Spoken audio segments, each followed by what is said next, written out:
പ്രിയപ്പെട്ടവരെ, ഞാൻ അനീഫ കട്ടുപ്പാറ. ഈയൊരു ആറുകാലുള്ള വാഹനം നമുക്കൊക്കെ കയറാനുള്ളതാണ്. ഇതിൽ കയറാതെ ആരെങ്കിലും ഇവിടെ ബാലൻസാക്കി ബാക്കിയാക്കി വെക്കുകയാണെങ്കിൽ പണ്ട് അറബി കവി പറഞ്ഞ പോലെ വലവുക്കാനത്തി ദുന്യ തദൂമുലി വാഹിദി ലക്കാന റസൂലുള്ളാഹി ഫി മുഖല്ലദ. ആരെങ്കിലും ഇവിടെ ബാക്കിയാണെങ്കിൽ നമ്മുടെ മുത്തുമണി റസൂലുള്ളാഹിനെ ബാക്കിയാക്കേണ്ടിയിരുന്നു. 63 കൊല്ലേ കൊടുത്തുള്ളൂ. അപ്പോൾ ഇതിൽ കയറാത്തവരാരുമില്ല.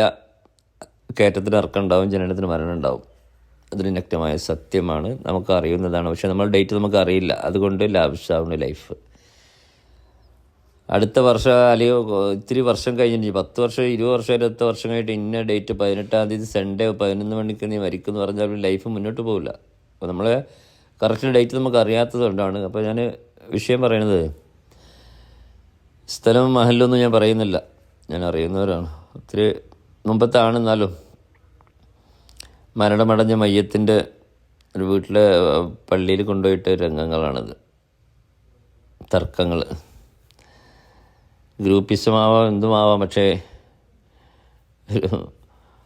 മരണമുള്ള മയ്യത്തിനോട് ആ മയ്യത്തിൻ്റെ ബന്ധുക്കൾ അല്ലെങ്കിൽ ആ മയ്യത്തിൻ്റെ ചുവന്ന കണ്ണുമായി പിന്നെ അതിൽ വാതിൽപ്പള്ളിയോട് നോക്കി നിൽക്കുന്ന പിഞ്ചു മക്കൾ, ബന്ധുക്കൾ ഒക്കെ ഈ രംഗങ്ങൾ കാണുന്നുണ്ടാവും. ഒരാൾ മയ്യത്ത് കേട്ടിലാണ് പിടിക്കുന്നു, ഒരാൾ വെക്കുന്നു. ഇവിടെ പറ്റും, ഇവിടെ പറ്റില്ല, സംസ്കരിക്കാൻ പറ്റും, പറ്റില്ല. ഞാനൊന്ന് ചോദിക്കട്ടെ, പടച്ചവൻ്റെ വീട്ടിൽ തടയാനും അത് പിന്നെ തലോടാനും ഇവരാരാ? പടച്ചവൻ്റെ വീട്ടിൽ അധികാരം സ്ഥാപിക്കാൻ ഇവരാരാ?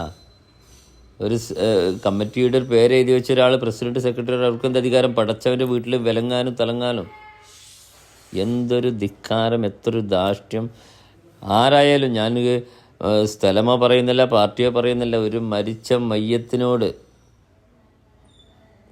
എന്താണ് മനുഷ്യന് ഒരു 56 വയസ്സ് കഴിഞ്ഞാൽ ഈഗോ മാത്രം മറ്റുള്ളവരുടെ മുമ്പിൽ ജയിക്കണം, അല്ലെങ്കിൽ വാശി ജയിക്കണം.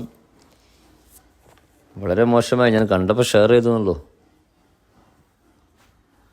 മരിച്ച മയ്യത്തിനോട് പോലും ഒരു നീതി കളിക്കാൻ പറ്റാത്തത്ര മനുഷ്യൻ്റെ മനസ്സ് മരവിച്ചെങ്കിൽ അത് കിളി പറന്നു പോയതാണ് ഈമാൻ ഉള്ളിൽ നിന്ന്. Okay, good bye. Haneefa Kattuppara.